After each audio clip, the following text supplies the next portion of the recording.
ஜனநாயகன் திரைப்படத்தை காப்பாற்ற ஒரு பெரும் கூட்டம் போராடி கொண்டிருக்கின்றது. அல்லது கட்சியே ஆரம்பிக்காதப்ப இந்த கூட்டத்தில் மூஞ்சில கட்சி கட்டிட்டு வந்து உட்காருவாங்க.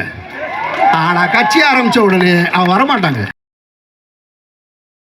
ஜனநாயகத்தை காப்பாற்ற ஒரு சிறு கூட்டம் போராடி கொண்டிருக்கக்கூடிய இதே வேளையில் ஜனநாயகன் திரைப்படத்தை காப்பாற்ற ஒரு பெரும் கூட்டம் போராடி கொண்டிருக்கின்றது.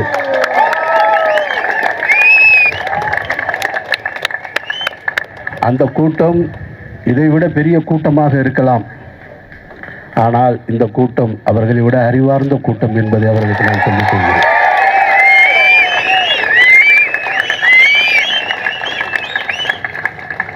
எனக்கு முன்னே பேசி சென்ற அன்பு சகோதரி ரேவதி சொன்னாங்க, நீட்டு பற்றி எனக்கு எந்த நாலேஜும் கிடையாது, ஆனால் நான் சப்போர்ட் பண்ண வந்தேன்னு.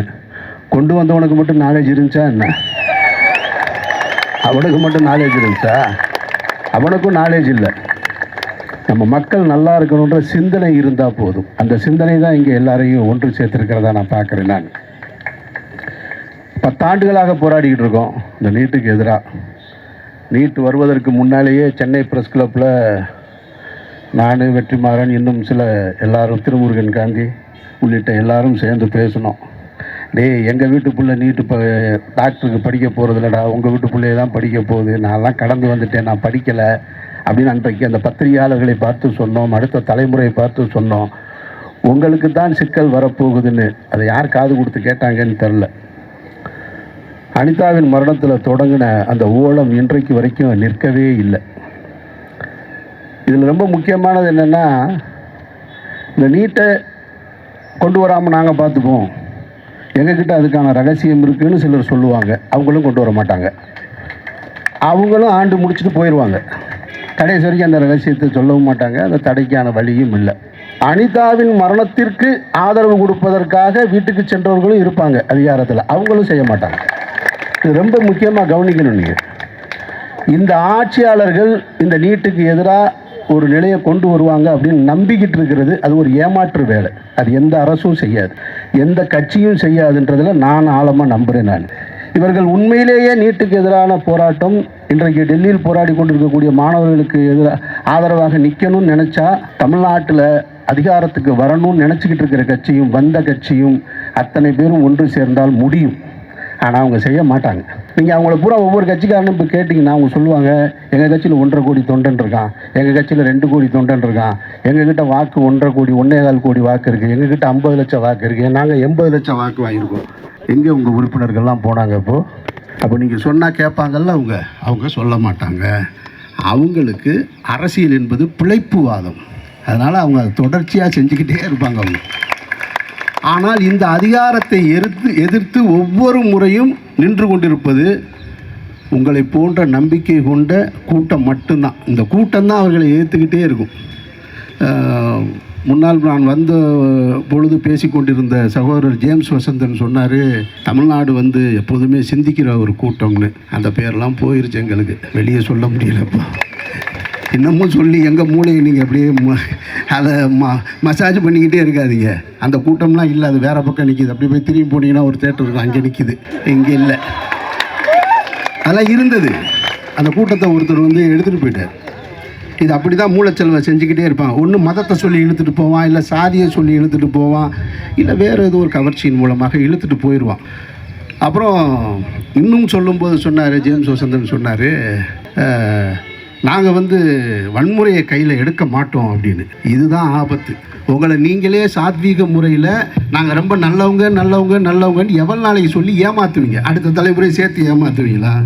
அதாவது என் வீட்டுக்குள்ளே கருணாக அடித்தா கூட, கடிக்கும் போது நான் அடித்தா கூட அதை வன்முறைன்னு சொல்லி தர்றீங்க பாருங்கள். அது ரொம்ப ஆபத்துன்னு நான் நினைக்கிறேன். நான் அடங்க மறு அத்து மீறி திமிரியது திருப்பி அடி.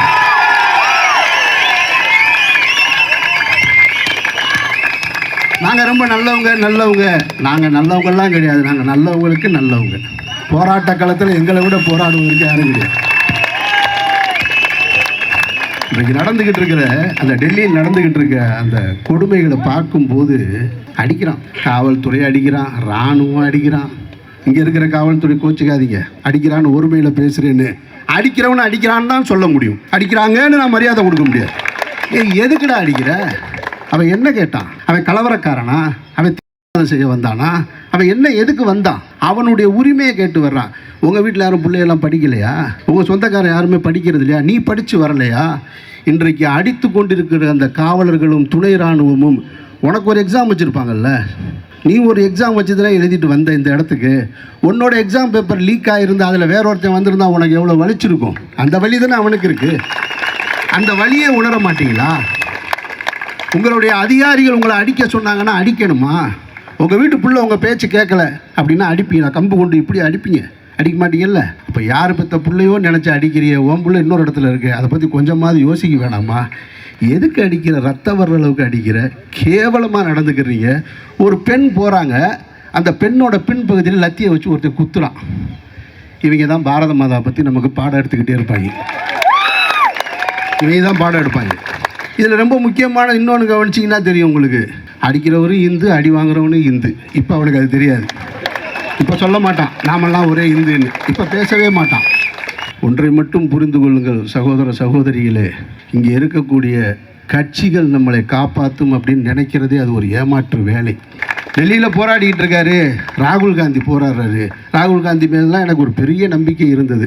சரி, வருங்கால இந்தியாவை வளமாக நடத்திட்டு போவார் அப்படின்னு ஒரு நம்பிக்கை இருந்தது. ஆனால் சமீப காலமாக அவருடைய நடவடிக்கைகளை பார்க்கும் பொழுது அந்த நம்பிக்கையும் தூத்து போச்சு. அவர் நேற்று போராடுறாரு. அதுக்காக அவருடைய போராட்டத்தை நான் கொச்சப்படுத்த விரும்பலை, அவருடைய எதிர்ப்பு உணர்வை நான் கேவலப்படுத்த விரும்பலை. நேற்று போராடுறாரு, அவரையே மூக்கில் குத்துறா, ரத்தம் வருது. ஆனால் அந்த கட்சி ஆட்சியில் இருக்க கேரளாவில் அங்கேயும் மாணவர் போராடக்கூடாதுன்றான். என்னடா உங்கள் அரசியல்? என்ன உங்கள் அரசியல்? போராட்டம் நடந்தால் போராட்டக்காரனுக்கு பாதுகாப்பு கொடு. அவன் கம்பு எடுத்துகிட்டு வரல, கத்தி எடுத்துகிட்டு வரல, கல் எடுத்துகிட்டு வரல, குண்டு எடுத்துகிட்டு வரல. நீங்கள் நல்லா கவனித்து பாருங்கள், போராடுற ஒவ்வொரு காலகட்டத்திலையும் போராடுபவர்கள் எந்த ஆயுதம் இல்லாமல் நிராயுதமாக நிற்பாங்க. அவங்கள தடுக்க வர்றேன்னு சொல்கிற காவல்துறையும் இராணுவம் தான் தலைக்கவசம் போட்டிருப்பான், முன்னாடி ஒரு கம்பு வச்சுருப்பான், லத்தி வச்சுருப்பான், துப்பாக்கி வச்சுருப்பான், அந்த கண்ணீர் புகை குண்டு வச்சுருப்பான். இப்போ யார் கலவரம் பண்ண வந்ததுங்க? அவன் கலவரம் பண்ண வந்தால் இதெல்லாம் அவெல்லாம் எடுத்துகிட்டு வந்திருப்பான். இவங்க எல்லாத்தையும் வச்சுக்கிட்டு அவனை அடி அடின்னு அடிச்சுக்கிட்டு அவன் போராட்டக்காரன், அவன் கலவரத்தை தூண்டுனான்னு இப்படி கட்டமைச்சுக்கிட்டே இருப்பாங்க. இது அதிகார வர்க்கத்துடைய இது ஒரு செயல்முறை. இது அதனால் இந்த நாட்டை பொறுத்த மட்டும் எந்த கட்சியும், நான் எந்த கட்சிக்கும் ஆதரவும் கிடையாது. நான் இங்கே பேசும்போது இப்போ ஒரு விஷயத்த சொன்னவொடனே, ஜனநாயகம்னு சொன்னவொடனே என்ன சொல்லுவாங்கன்னா, இந்த ஊடகங்கள் இருக்காங்க, அவங்களுக்கு வந்து அவங்க ஓனர் என்ன சொல்கிறாங்களோ அதை தான் போடணும். அதுதான் தலைப்புச் செய்தி. நாயா கத்துனாலும், நீங்கள் நான் நாயா கத்துனாலும் இன்றைக்கி இந்த போராட்டம் வராது. நாளை காலையில் பாருங்கள், ஃபஸ்ட் டே கலெக்ஷன் எவ்வளோன்னு சொல்லி அத்தனை ஊடகங்கள் போட்டுக்கிட்டே இருப்பாங்க. இது அவங்க பிள்ளைகளுக்கு அவங்க செய்கிற துரோகம்ன்றதே தெரியாமல் செய்வாங்க. அப்படி தெரியாமல் செய்வாங்க. எனக்கு அதிகாரி சொல்கிறான், என் ஓனர் சொல்கிறான், என்னுடைய மேலதிகாரி சொல்கிறான். நீங்கள் எப்போ சிந்திப்பீங்க? நீங்கள் எப்போ சிந்திப்பீங்க? யாருக்காக போகிறாங்க? இங்கே இருக்க யாராவது நீட் எழுத போகிறாங்களா? இனிமேல் மன்சூர் அலிகான் நீட் எழுதி டாக்டராக போகிறாரா? யார் எழுத போகிறா? உங்கள் பிள்ளைய எழுத போகுது. அது நீங்கள் யோசிக்கணும். நீங்கள் காவல்துறை நண்பர்களுக்கு சொல்கிறேன், எனக்கு மூத்தவங்க இருப்பீங்க, என் வயதை ஒத்தவங்க இருப்பீங்க. நீங்களே நாளைக்கு ஒரு போராட்டம், ஒரு வலுப்பெறுகிற சூழல் வந்தால் உங்களை அதிகாரியில் அடிக்க சொன்னால் அடிக்காதீங்க. எதுக்கு அடிக்கிறீங்க? மாணவர்களை எதுக்கு அடிக்கிறீங்க?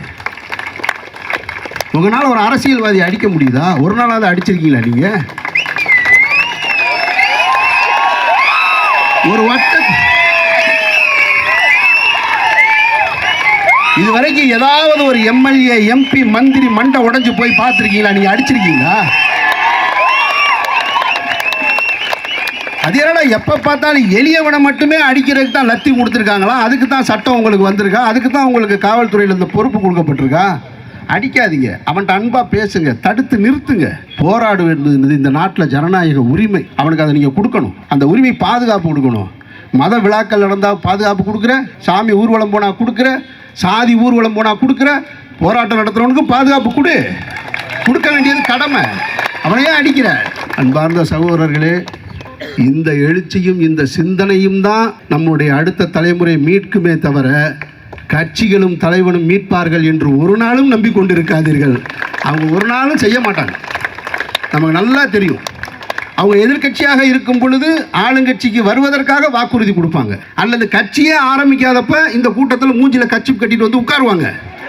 ஆனால் கட்சி ஆரம்பித்த உடனே அவன் வரமாட்டாங்க. அவர்களை நீங்கள் புரிஞ்சுக்குங்க. நான் யாருக்கும் எதிரி கிடையாது, நான் யாரையும் விமர்சனம் பண்ணுறது கிடையாது. இன்றைக்கு இருக்கக்கூடிய தாவேகா ஆட்சி ஜனநாயக ரீதியாக வரணும்னு சொல்லி ஆதரவு கொடுத்த முதல் குரல் என்னுடைய குரல். அவர் மைனாரிட்டி கவர்மெண்ட்டாக இருந்தாலும் 108 எம்எல்ஏக்களை பெற்றிருக்கிறார்கள். அதனால் ஜனநாயக ரீதியாக அவங்கள தான் நீங்கள் ஆட்சி அமைக்கணும்னு சொன்னது நான். அந்த ஜனநாயகத்தை நாங்கள் காப்பாற்றுறோம். எங்களோட ஜனநாயகத்தை காப்பாற்ற நீங்கள் எங்களோட இருங்கன்னு தான் உங்ககிட்ட கேட்குறோம். உடனே இதை வந்து விஜய்க்கு எதிராக திருப்பி விட்டாரு. அமீர் விஜய்க்கு எதிராக பேச்சு. இந்த ஹெட்லைன் அது ஒரு தம்ப்லைன் ரெடி பண்ணியிருப்பாங்க. நான் யாருக்கு எதிரானவன் கிடையாது. அராஜகம் செய்கின்ற, அநீதி செய்கின்ற அரசுக்கு என்றைக்குமே எதிரானவன், மக்களுக்கு ஆதரவானவன். அந்த அடிப்படையில் தான் இந்த கூட்டத்தில் கலந்துருக்கு.